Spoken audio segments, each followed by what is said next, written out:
நீ அறை வீட்டுக்குள்ள வடிக்கிற கண்ணீர் யாருக்கும் தெரியாதுன்னு நான் நினைக்கிறேன். தனிமையா போய் உட்கார்ந்து நீ அழுகிற கண்ணீர் யாருக்கும் தெரியாதுன்னு நான் நினைக்கிறேன்.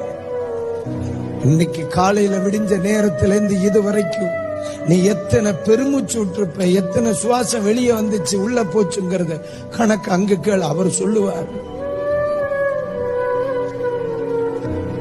நீ நினைப்பதற்கு மேலா, நீ வேண்டுவதற்கு மேலா தருகிறவர். மக்களே, தெளிவா சொல்றேங்க, இந்த உலகத்தில் எல்லாரை விட நம்மள அதிகமா புரிஞ்சவர் ஏசப்பா மட்டும். கவலைப்படாதக்கா, நீ ஆண்டவருடைய சமூகத்தில் சொன்ன ஒவ்வொரு வார்த்தைக்கும் நீ நினைப்பதை விட, நீ வேண்டுவதை விட மேலா நினைச்சு கூட பார்க்காம தருவார். என்ன